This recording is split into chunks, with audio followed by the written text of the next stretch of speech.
स्वागत. सादर करीत आहोत आजच्या काही ठळक घडामोडी.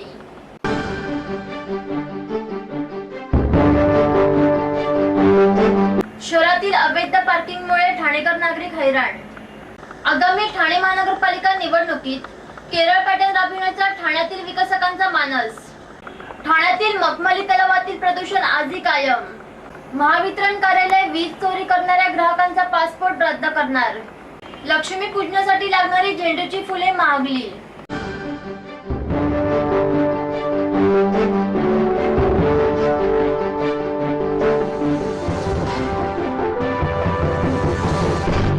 सर्व ठाणेकर दर्शकांना दीपावलीच्या हार्दिक शुभेच्छा.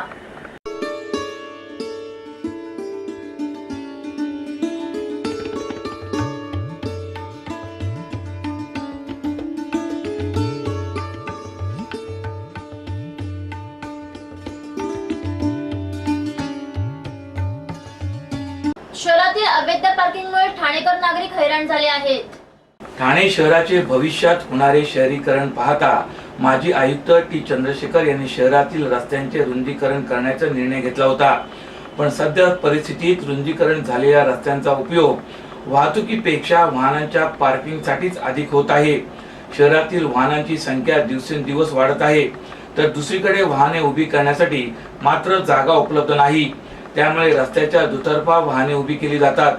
शहरात अधिकृत वाहनतळांची संख्या कमी असल्याने अशा प्रकारच्या बेकायदा पार्किंगला बळ मिळत आहे. रस्त्याच्या कडेला तात्पुरत्या उभ्या केलेल्या वाहनांवर वाहतूक पोलिसांकडून वाहन उचलण्याची कारवाई करण्यात येते. मात्र रहिवासी वस्तीतील रस्त्यांवर होणाऱ्या अनधिकृत पार्किंगवर कोणतीही कारवाई केली जात नाही. वाहनतळाची सुविधा उपलब्ध नसल्याने रहिवाशांकडून रस्त्यावरच वाहने उभी केली जात असल्याने पोलीस ही कारवाईबाबत हतबलता दर्शवतात. मात्र याचा परिणाम शहरातील अंतर्गत रस्त्यांवरील वाहतुकीवर होत आहे. काही लोकांकडून स्वतःच्या स्वार्थासाठी सार्वजनिक जागेचा गैरवापर करताना पार्किंग मधील ठराविक जागांवर आपला हक्क सांगितला जाण्याचे प्रकार घडत आहेत. त्यामुळे संबंधित प्रश्नाकडे ठाणे वाहतूक पोलीस विभागाने तातडीने लक्ष देण्याची गरज आहे, अशी मागणी ठाणेकर नागरिकांनी केली आहे. ठाणे महानगरपालिका हद्दीत घर घेताय का? मग ते अनधिकृत तर नाही ना, याची खातर जमा करा. अनधिकृत घर घेणं हा विकणाऱ्यासोबत विकत घेणारा देखील तितकाच दोषी असतो. तेव्हा घराची डोळस खरेदी करा. आपली कुठे फसवणूक तर होत नाही ना, यासाठी ठाणे महानगरपालिका मुख्यालयातील 4थ्या मजल्यावरील बांधकाम विभागात घराचा सर्वे नंबर, टिक्का नंबर याची खातर जमा करा. घराचं स्वप्न अवश्य करूया साकार, पण अनधिकृत घराचा नका करू कधीही विचार. अधिकृत घर म्हणजे उद्याची देखील निश्चिंती. अनधिकृत घराचे दार म्हणजे डोक्यावर कधीही तोडण्याची टांगती तलवार. जगणं तुमचं होऊ दे सुरेल गाणं, स्वच्छ सुंदर आणि अधिकृत घरांचं हजर ठाणं. ठाणे महापालिकेतर्फे जनहितार्थ प्रसारित.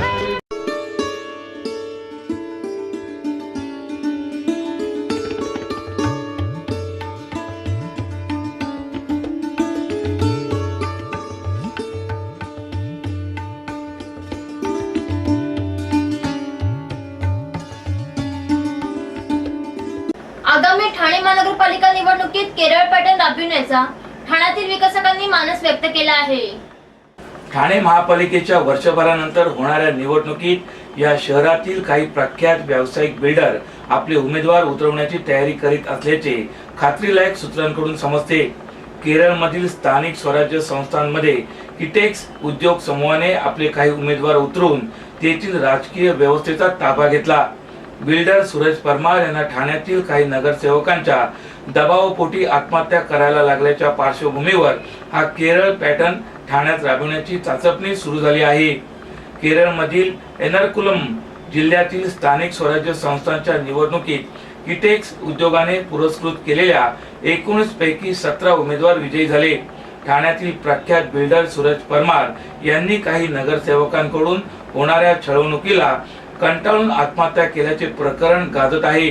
मुंबईसह ठाणे जिल्ह्यातील बिल्डरांनी राजकीय व्यवस्थेकडून होणाऱ्या शोषणाविरोधात अलीकडेच मोर्चा काढून रोष प्रकट केला. त्या पार्श्वभूमीवर केरळमधील हा कॉर्पोरेट पॅटर्न ठाण्यातील बिल्डरांना राबवण्याची प्रेरणा मिळाल्याचे समजते. एका बिल्डरने नाव जाहीर न करण्याच्या अटीवर सांगितले की निवडणुकीत आम्ही राजकीय पक्षांना पैसा व यंत्रणा पुरवतो. निवडून आल्यावर काही नगरसेवक आम्हाला त्रास देतात. परमार प्रकरण हे त्यातूनच घडले. समाजातील सुशिक्षित व चांगल्या प्रतिमेच्या काही मंडळींना केवळ पैसा नसल्याने राजकीय क्षेत्रात येता येत नाही. त्यांना पैसा व बळ पुरवले तर ते अशा काही मोजक्याच नगरसेवकांना पराभूत करून त्यांना आपली जागा दाखवू शकतात. त्यामुळे केरळ पॅटर्नची चर्चा सुरू आहे. ठाणे महापालिकेची निवडणूक 2017 मध्ये होणार असल्याने बिल्डरांना काही मोजकेच उमेदवार देऊन पालिकेतील आपला दबाव गट निर्माण करण्याकरिता पुरेसा कालावधी असल्याचे मतही व्यक्त होत आहे.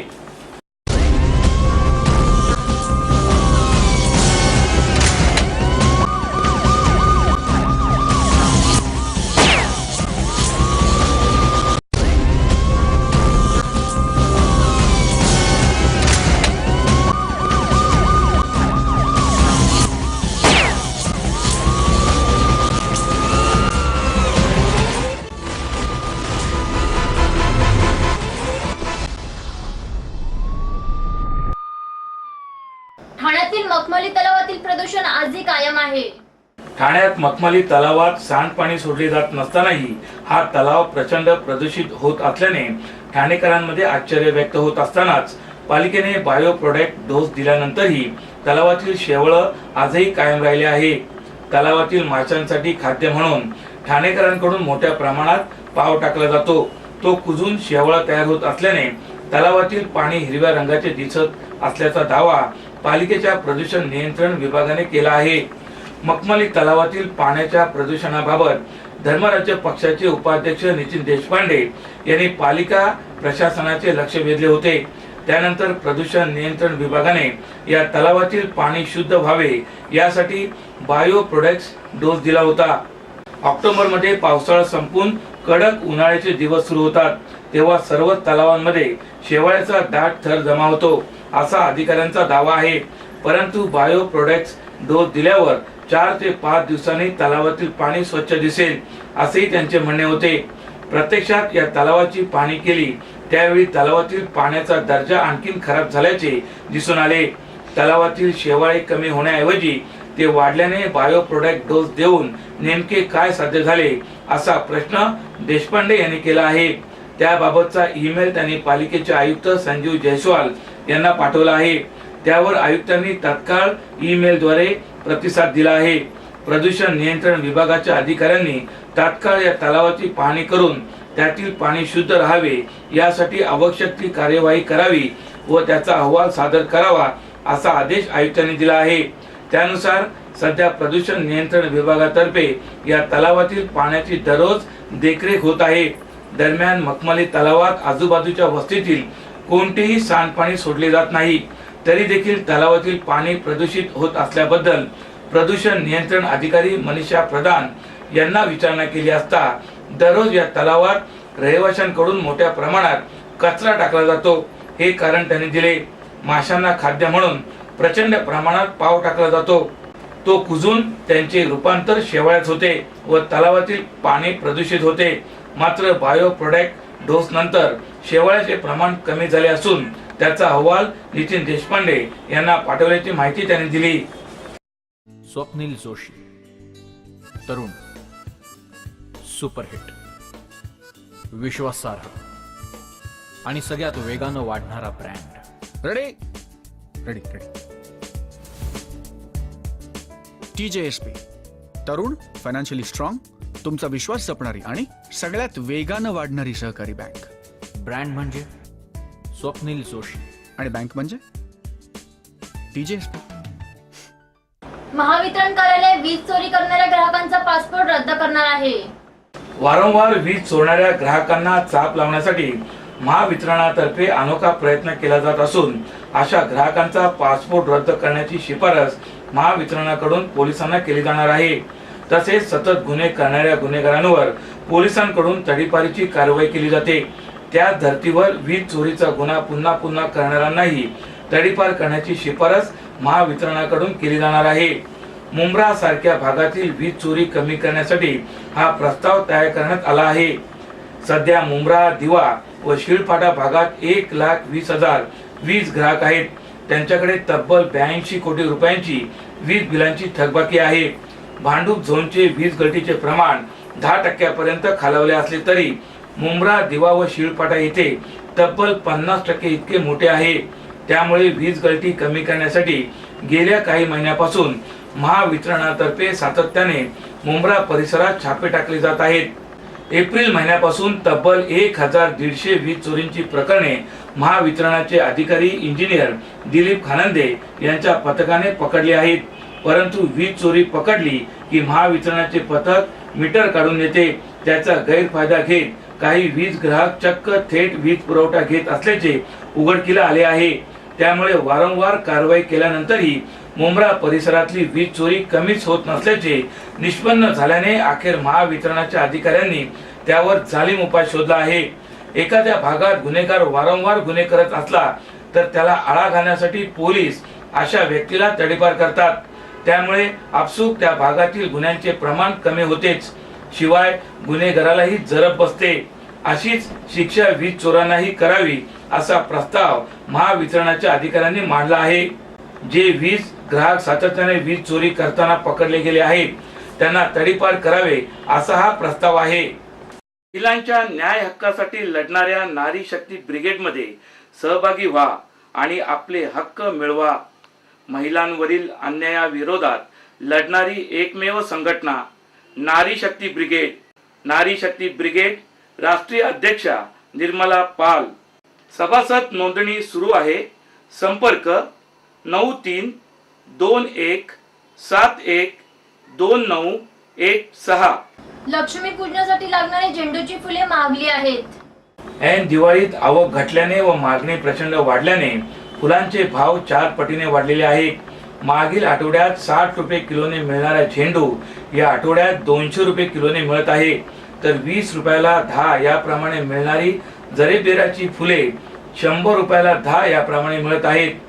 ही सर्व फुले कलकत्ता, नाशिक, बंगळूर, जालना, लासलगाव, चिपळूण आदी ठिकाणाहून आणल्याचे विक्रेत्यांनी नमूद केले.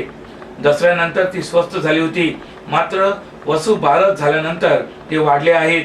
अवकाळी पाऊस, प्रचंड उष्मा, वाढती आर्द्रता या सर्व नैसर्गिक परिस्थितीमुळेच फुले नष्ट होण्याचे प्रमाण वाढून आवक घटल्याने फुलांचे भाव चढे राहिले आहेत.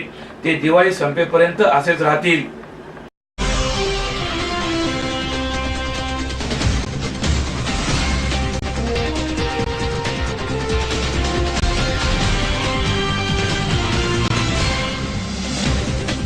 तर या होत्या काही ठळक घडामोडी. उद्या पुन्हा भेटू याच वेळी याच ठिकाणी. ठाणे दर्पण ऋतुवाहिनीचे प्रसारण ठाणे शहराबरोबरच ठाणे जिल्ह्यातही होत असते. तरी आपल्या काही समस्या किंवा सूचना असल्यास आमच्या या पत्त्यावर संपर्क साधा. आमचा पत्ता पुढील प्रमाणे.